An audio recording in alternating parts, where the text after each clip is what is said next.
Hello friends, नमस्ते। आराम हुनुहुन्छ सबैजना, म विश्वास गर्दछु। र आज चाहिँ मैले यहाँ फोटोसप सिसीसँग रिलेटेड केही ट्युटोरियलहरू मैले लिएर आएको छु, केही हिन्ट्स, केही गाइडलाइनहरू मैले लिएर आएको छु, जुन चाहिँ बिगिनरको लागि एकदम हेल्पफुल हुनेछ भन्ने मैले आशा राखेको छु। भिडियोमा जानुभन्दा अगाडि तपाईँले मेरो च्यानललाई सब्सक्राइब गर्नुभएको छैन भने सब्सक्राइब गर्नुहोला अनि लाइक सेयर पनि गर्नुहोला। हुन्छ, अब हामी सिधै आजको भिडियोतिर जाउँ, ट्युटोरियलतिर जाउँ। र यदि यहाँ देख्नुभएको छ मेरो यो ल्यापटपको स्क्रिनमा यहाँ फोटोसप सिसी भनेर देखाएको छ। यदि तपाईँहरूसँग यो फोटोसप छैन भने मैले यसको लिङ्क तल डिस्क्रिप्सनमा राखिदिएको छु। यो पोर्टेबल भर्जनमा हो, यो 32 बिट 64 बिट दुइटैलाई सपोर्टिभ छ। अहिलेको यो 2019-20 भन्दा यसमा केही फिचरहरू त कम नै छ, तर बिगिनरहरूको लागि यो एकदम नै हेल्पफुल, एकदम नै स्पेसल छ। त्यस कारणले गर्दा म तपाईँहरूलाई यो डाउनलोड गर्नको लागि चाहिँ म रिक्वेस्ट गर्दछु। हुन्छ, म यसलाई खोल्दछु है। यो चाहिँ हजुरको खोल्न पनि एकदम सजिलो छ, अरू जस्तो लामो इन्स्टलेसनमा लङ प्रोसेस लिँदैन, यो अटो ओपन हुन्छ इन्स्टल हुने बित्तिकै। त्यस कारणले गर्दा यो एकदम इजी छ, सजिलो छ। ल, यो चाहिँ हाम्रो विन्डोजको जुन स्क्रिनमा खोल्दैछ, तपाईँहरूले पनि हेर्नुहोला र यसको लिङ्क तल डिस्क्रिप्सनमा छ, त्यहाँबाट डाउनलोड गर्नुहोला। ल, हुन्छ, आज चाहिँ हामी यही फोटोसपमा है बिगिनरहरूको लागि फोटोसपमा चाहिने केही टुल्सहरूको बारेमा हामी डिस्क्राइब गर्नेछौँ। आशा छ तपाईँहरूले भिडियोलाई मन पराउनु हुनेछ र लास्टसम्म हेर्नुहुनेछ। हुन्छ, यो खुल्दैछ। ल, हाम्रो यो विन्डोज तपाईँको इन्टरफेस पनि खुलिसकेको छ फोटोसपको। यो चाहिँ तपाईँको यो फोटोसप सिसी तपाईँको यो पोर्टेबल भर्जनमा तपाईँको यसको विन्डोजको इन्टरफेस तपाईँको यस्तो देखाएको छ।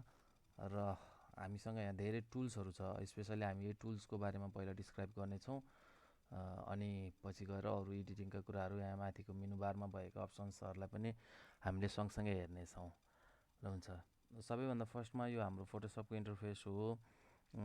अब यो खाली छ अहिले हेर्दाखेरि, तर हामीले यहाँनिर फाइलहरूलाई इनपुट गर्नुपर्छ। हाम्रो जेपिजी पिएनजी तपाईँको चाहिँ फर्मेटमा रहेको इमेजहरूलाई हामीले यहाँ अपलोड गर्नुपर्ने हुन्छ, ओपन गर्नुपर्ने हुन्छ। ल, सबैभन्दा फर्स्टमा त्यसको लागि हामी चाहिँ एउटा इमेजलाई ओपन गरौँ। ल, तपाईँहरू फाइलमा जानुहोस् अनि ओपनमा क्लिक गर्नुहोला, सजिलो छ। र अनि त्यहाँनिर तपाईँहरूको पिसीमा अब कुन फोल्डरमा कुन फोटोहरू हुन्छ ती कुराहरूलाई तपाईँले चाहिँ एउटा आफूलाई मनपर्ने आफ्नो चोइस अनुसारको त्यो फोटोलाई तपाईँले चाहिँ त्यहाँनिर ओपन गर्नुहोला। जस्तै फर इक्जाम्पलको लागि मैले चाहिँ यो फोटो ओपन गरेँ। यो ओपन हुँदैछ। ल, अब यसलाई हामीले ठुलो बनाउनको लागि यस्तो ड्र्याग गरेर यसरी हामीले छोड्न पनि सकिन्छ, जुन यो होल स्क्रिनमा देखिन्छ। ल, यो चाहिँ हाम्रो तपाईँको नर्मल एउटा पिक्चर हो। अब हामीले यसैलाई एडिट गर्ने हो है। अब एकैचोटि हामी एडभान्स एडिटिङ हामी सिक्दैनौँ, स्पेसली हामी यो टुल्सहरूको इन्ट्रोडक्सन गर्नेछौँ। तपाईँहरूले यो टुल्सहरूलाई हेर्नुभयो भने यो टुल्समा तपाईँले आफ्नो माउसको कर्सरलाई लगेर एकछिनसम्म छोड्नुभयो भने यसले त्यो कुन टुल हो त्यो सबै भनिदिन्छ है। जस्तै फर इक्जाम्पल हामीले यहाँ फर्स्टमा अहिले हाम्रो यो के छ, यो जुन रेक्ट्याङ्गुलर मार्की टुलमा हुन्छ अरूको, मैले चाहिँ त्यो टुल युज गरेको थिएँ पहिले नै, त्यही भएर त्यो देखाएँ। र हेर्नुहोस्, यो माउसको कर्सरलाई हामीले त्यहाँ लगेर छोड्दाखेरि त्यहाँनिर देखाइराखेको छ त्यसको नाम के हो, त्यो टुल के हो। अब हामी यसरी नै अरू टुलहरूमा पनि हामीले ट्राई गऱ्यौँ भने सबै टुलको देखाउँछ। जस्तै लास्टमा हेरौँ, यो ल हेर्नुहोस्, यो हजुरको पेन टुल हो यो। अनि यो त्यस्तै गरी यो होरिजेन्टल टाइप टुल। अब यसरी नै यहाँ धेरै टुल्सहरू छ है। अब विशेष गरिकन यो टुल नै हाम्रो लागि इम्पोर्टेन्ट हुन्छ एडिटिङमा, फोटोलाई एडिट गर्ने काममा। र फर्स्टमा हेरिहालौँ है। अब यहाँ माथि पनि हामीसँग धेरै यो अप्सन्सहरू छ, जस्तै यो file, edit, image, layer, type, select. अब यहाँबाट पनि हामीले एडिटिङमा हामीले धेरै कामहरू गर्नुपर्ने हुन्छ, तर टुल्सलाई हामीले बढी फोकस गरिन्छ, किनकि टुल्सले नै सबै कुराहरूलाई चाहिँ मिलाउने हो। जस्तै फोटोलाई तपाईँको चाहिँ क्रप गर्नेदेखि लिएर साइजहरू मिलाउनेदेखि कुराहरू लिएर त्यसपछि गएर सिलेक्सनका कुराहरू हुन्छन्। फोटोको 100 पार्टहरूलाई हामीले सिलेक्ट गरेर फाल्नुपर्ने हुन्छ, र त्यो चाहिँ हामीले सबै कुराहरू चाहिँ हामीले यो हाम्रो यो टुल बार छ, यो टुल बारबाट गर्छौँ। र यदि हजुरहरूलाई यो टुल बार चाहिँ केही गरिकन फोटोसप चलाउँदै जाँदाखेरि डिलिट भयो अर्थात् चाहिँ यो हाइड भयो भने तपाईँहरू सिधै यो विन्डोजमा गएर यहाँ तल टुल्स भनेर लेखेको छ, हामीले यहाँ थिच्न सक्छौँ है।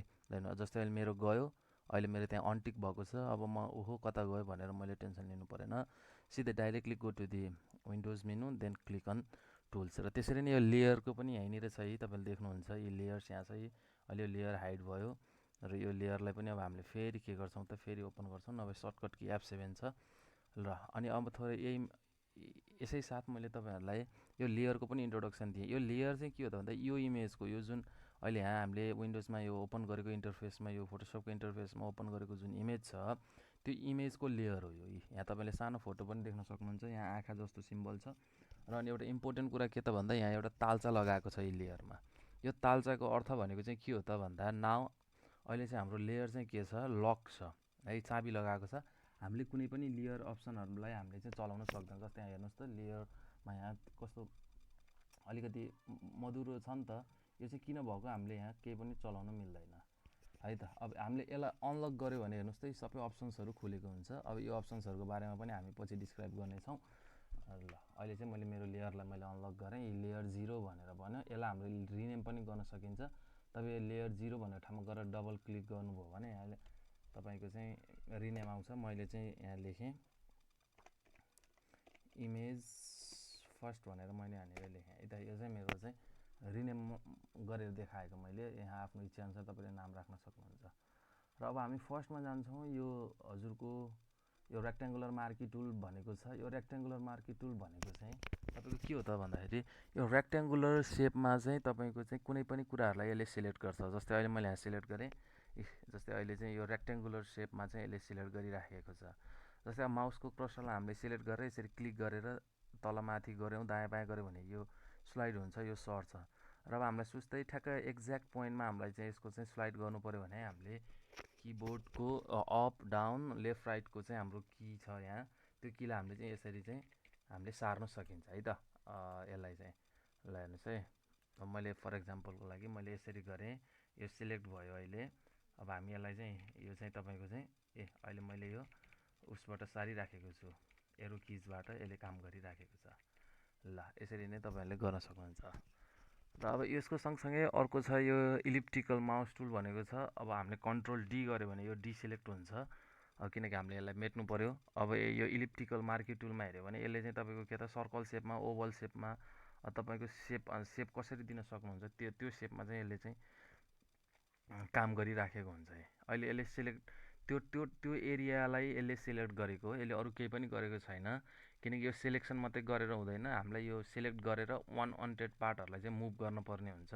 जस्तै मैले चाहिँ ल यो सिलेक्ट गरेँ, यो सिलेक्ट गरेर चाहिँ मैले यति पार्टलाई मैले फाल्न पऱ्यो। अब मैले चाहिँ यसलाई चाहिँ मुभ गरेँ अथवा कुनै ठाउँमा लैजानु पऱ्यो भने यो सेकेन्डमा छ, त्यहाँ हेर्न सक्नुहुन्छ, त्यहाँ लेख्छ पनि हो मुभ टुल भनेर लेखेको छ।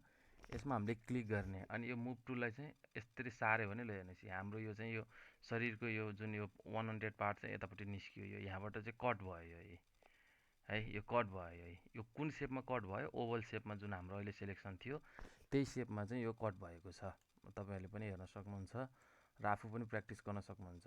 र ल हुन्छ, यो चाहिँ यसरी चाहिँ कुनै पनि पार्टलाई चाहिँ हामीले चाहिँ कट गर्नु पऱ्यो, फाल्नु पऱ्यो भने चाहिँ हामीले के गर्न सकिन्छ, यो जुन रेक्ट्याङ्गुलर टुल र यो उसको चाहिँ हामीले प्रयोग गर्न सकिन्छ, इलिप्टिकल टुलको प्रयोग गर्न सक्छौँ है त। ल अब यसलाई मैले कन्ट्रोल जेड गरेँ भने यो पहिलाकै स्थितिमा फर्किन्छ। र अर्को 20 अहिलेको 1920 भर्जनमा चाहिँ कन्ट्रोल जेड जेड जेड गऱ्यो भने ब्याक आउँछ। तर यसमा चाहिँ 1 स्टेप ब्याकको लागि कन्ट्रोल जेड सर्टकट की, र त्योभन्दा धेरै स्टेपको लागि चाहिँ अगाडि आउनु पऱ्यो भने कन्ट्रोल अल्ट अनि जेड जेड जेड थिच्नु होला है त। अहिले ल हेर्नुहोस् त यसरी काम गर्छ है त। ल कन्ट्रोल डीले मैले डिसिलेक्ट गरेँ र यसरी नै यो टुलले चाहिँ काम गरिराखेको छ। यसको काम भनेको यति नै हो है। अब कुनै एउटा रेक्ट्याङ्गुलर पार्ट्सहरू खिच्नु पऱ्यो भने हामीलाई अब यो त इलिप्टिकलमै गएछ। ल हेर्नुहोस् है त, अब यसरी गर्नु पऱ्यो भने यसले काम गर्छ। र यसको यो टुलको काम भनेको तपाईँको चाहिँ त्यही नै हो, रेक्ट्याङ्गलले रेक्ट्याङ्गुलर सेपमा काम गरेको हुन्छ भने अर्को इलिप्टिकलको सेपमा काम गरेको हुन्छ। र सिङ्गल रो यिनीहरू भनेको चाहिँ तपाईँको चाहिँ के हो त भन्दाखेरि यसरी सिङ्गल रो भनेको यो चाहिँ सिङ्गल हेर्नुहोस् त एउटा लाइन मात्रै यसले चाहिँ तानेको छ नि, कुनै पनि सिलेक्ट गरेको छैन नि हो। यो चाहिँ खासै त्यति धेरै काममा आउँदैन, तर पनि यसले चाहिँ सिङ्गल जुन यसले कुनै एउटा सेप नबनाइकन यसले सिङ्गल काम गरेको हुन्छ। ल आशा छ तपाईँले यो भिडियोमा आज चाहिँ तपाईँले यो फोटोसप कसरी इन्स्टल गर्ने अनि त्यहाँनिर फोटोहरू कसरी ओपन गर्ने तपाईँले त्यो कुराहरू बुझ्नुभयो अनि स्पेसली तपाईँले एउटा टुलको बारेमा पनि आज नलेज मेबी मेरो विचारमा लिनुभयो, जुन चाहिँ तपाईँको सेलेक्सन टुल छ।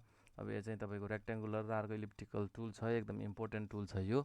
अब पछि हामीले काम गर्दै जाँदा यो टुलको प्रयोग, सबै टुलको प्रयोग एकैसाथ हुन्छ है। एउटा एडिट गर्नको लागि एउटा टुल चाहिन्छ, अर्को एडिट गर्न अर्को टुल चाहिन्छ। त्यस कारणले गर्दा फोटोसपले चाहिँ यो टुल्सहरू हामीलाई प्रोभाइड गरेको हो। र आशा छ यो भिडियोलाई तपाईँले मन पराउनु भयो। लाइक, सेयर, सब्सक्राइब अवश्य गर्नुहुनेछ र साथीहरूलाई पनि तपाईँले यो भिडियोको बारेमा बताउनुहुनेछ र तपाईँहरूले पनि घरमा प्र्याक्टिस गर्नुहुनेछ।